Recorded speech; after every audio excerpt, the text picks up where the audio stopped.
Hello friends, welcome back to the channel Praneeth mummy. இன்றைக்கி இந்த வீடியோவில் நம்ம என்ன பார்க்க போகிறோன்னா, ஆட்டிசம் குழந்தைங்க துணியை வாயில் வச்சு மென்னுட்டே இருப்பாங்க. ஒரு ஷர்ட் போட்டு விட்டிங்கன்னா அந்த ஷர்ட்டோட காலரை வாயில் வச்சு மென்னுட்டே இருப்பாங்க. டிஷர்ட் போட்டு விட்டிங்கன்னா என் பையன் எப்படி மென்னுட்ருக்கான் பாருங்கள், இந்த மாதிரி போட்டு மென்னுட்டே இருப்பாங்க. இல்லைன்னா பாட்டம் இருக்குது இல்லைங்களா, அதை சுருட்டி வாய்க்குள்ளார முழு துணியையும் வாய்க்குள்ளார துணிச்சு மென்னுட்டே இருப்பாங்க.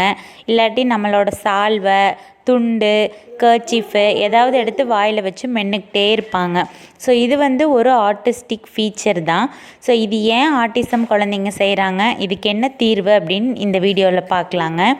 இது ஏன் ஆட்டிசம் குழந்தைங்க செய்கிறாங்க அப்படின்னா சென்சரி இஷ்யூஸ் தான். நார்மல் குழந்தைங்களும் இந்த மாதிரி செய்வாங்க, ஆட்டிசம் குழந்தைங்களும் இந்த மாதிரி செய்வாங்க. ஆட்டிசம் குழந்தைங்க இந்த மாதிரி செய்கிறதுக்கு காரணம் சென்சரி இஷ்யூஸ் தாங்க. அவங்களுடைய டேஸ்ட் சென்ஸ் இருக்குது இல்லைங்களா, அந்த டேஸ்ட் சென்ஸ் ஹைப்போவாக இருக்கும், இல்லைன்னா ஹைப்பராக இருக்கும். அது ஒரே ஸ்டேபிளாக இருக்காது. சில நேரத்தில் ஹைப்பராக இருக்கும், சில நேரத்தில் ஹைப்போவாக இருக்கும். இந்த மாதிரி ஹைப்போவாக இருக்கக்கூடிய டைமில் அவங்களுக்கு ஏதாவது வாயில் போட்டு மென்னுட்டே இருக்கணும்னு தோணும். ஸோ இந்த டைமில் தான் அவங்க துணியை வாயில் போட்டு மெல்றது, துண்டு கிடச்சிதுன்னா அதை எடுத்து வாயில் போட்டு மெல்றது, சால்வை கிடச்சிதுன்னா அதை எடுத்து வாயில் போட்டு மெல்றது, அந்த மாதிரி மென்னுக்கிட்டே இருப்பாங்க. நம்மளை சில நேரங்களில் கடிச்சு வைப்பாங்க, வெறித்தனமாக பிஹேவ் பண்ணுவாங்க, செவுத்தெல்லாம் போய் கடிப்பாங்க, பொருளெல்லாம் எடுத்து வாயில் போட்டுக்குவாங்க. கல், மண், தூசு, குப்பை, அழுக்கு, எங்கேயாச்சும் அழுக்கு இருந்ததுன்னா அதை போய் தேய்ச்சி வாயில் வைப்பாங்க. செருப்பெல்லாம் எடுத்து வாயில் வைப்பாங்க. நிலத்தையெல்லாம் அப்படியே நக்கிட்டே போவாங்க. செவுத்தையெல்லாம் போய் நக்குவாங்க. எல்லாத்தையும் பிடிச்சி கடிச்சு வைப்பாங்க. இதெல்லாம் டேஸ்ட்டு சென்ஸ் ஹைப்போவாக இருக்கிறதுனால தான் வருது. அதே சில நேரத்தில் டேஸ்ட்டு சென்ஸ் ஹைப்பராகவும் இருக்கும். இன்றைக்கி இருக்கிற மாதிரி நாளைக்கு இருக்காது. இன்றைக்கி ஒரு மாதிரி இருக்கும், நாளைக்கு ஒரு மாதிரி இருக்கும். ஸோ அந்த சென்ஸ் மாறிக்கிட்டே இருக்கும். அதுக்கு தகுந்த மாதிரி அவங்களுடைய பிஹேவியர்ஸும் மாறுங்க. ஸோ இதுக்கு என்ன சொல்யூஷன் அப்படின்னு கேட்டிங்கன்னா, நம்ம குழந்தைங்கள கண்டிப்பாக தெரப்பி கூட்டிகிட்டு போகணும். ஆட்டிசம் குழந்தைங்களுக்கு தெரப்பி கொடுக்க அவங்களுடைய சென்சரி ஒரு ஸ்டேபிளாக வரும்.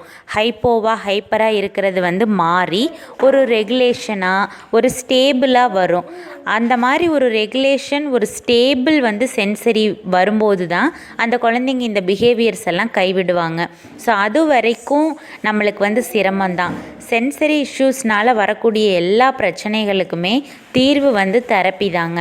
தெரப்பி மூலியமாக அவங்களுக்கு சென்சரி இன்புட்டெல்லாம் கொடுக்கும்போது அதை அவங்களுடைய பிரெயின் அக்செப்ட் பண்ணிக்கிட்டு ஒரு ஸ்டேபிள் நிலைக்கு வரும். அது வரைக்கும் நம்மளுக்கு கஷ்டம்தான். ஸோ இதை நீங்கள் என்ன பண்ணலாம் அப்படின்னா, அவனுடைய ஷர்ட்டை வீட்டில் இருந்தீங்க அப்படின்னா அவனோட ஷர்ட்டை கழட்டி விட்ருங்க. டிஷர்ட்டாக இருந்துச்சுன்னா கழட்டி விட்ருங்க. ஷர்ட்டாக இருந்ததுன்னா காலரை வாய் கெட்டாத மாதிரி சுருட்டி விட்ருங்க. நான் இது தாங்க ஃபாலோ பண்ணிகிட்ருக்கேன். சில நேரத்தில் கழட்டியே விட்ருவேன், இல்லைன்னா சில நேரத்தில் அவனோட வாய் கெட்டாத மாதிரி சுருட்டி விட்ருவேன். துண்டு, டவலு, என்னோடய சால்வை இதெல்லாம் எடுத்து வாயில் வச்சுட்டு இருந்தான்னா, என்னோடய டாப்பு இதெல்லாம் எடுத்து வாயில் வச்சுட்டே இருப்பான். சுடிதார் டாப்ஸு, கர்ச்சீஃபெல்லாம் வாயில் வச்சுட்டு இருந்தான்னா பிடுங்கன்னா கொடுக்கவே மாட்டாங்க. ரொம்ப கஷ்டந்தான். இருந்தாலும் சிரமப்பட்டு அழுதாலும் பரவாயில்லன்னு பிடுங்கி வச்சுருங்க. ஏன்னா இதெல்லாம் மென்னுட்டே இருக்கிறதுனால ஸ்டொமக் இன்ஃபெக்ஷன் ஆயிடுது, டைரியா போக ஆரம்பிச்சிருது. ஒரு டைம் டைரியா போக ஆரம்பிச்சிச்சுன்னா மேக்ஸிமம் 7 days 8 days டைரியா போகுது.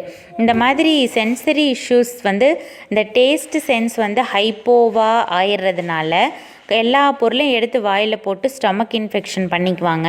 அப்புறம் சாப்பிட மாட்டாங்க, ஃபுட் எடுத்துக்க மாட்டாங்க, டைரியா போக ஆரம்பிச்சிரும், வாமிட்டிங் வரும், அப்புறம் நாசியா வாமிட்டிங் ஃபீலிங் வர ஆரம்பிச்சிரும், ஃபுட் எடுத்துக்க மாட்டாங்க. இந்த மாதிரி பல பிரச்சனைகள் வருங்க. ஸோ வெளியில் எங்கேயாச்சும் இருந்தீங்கன்னா முடிஞ்ச அளவுக்கு கையிலேருந்து பிடுங்கி விடுங்க.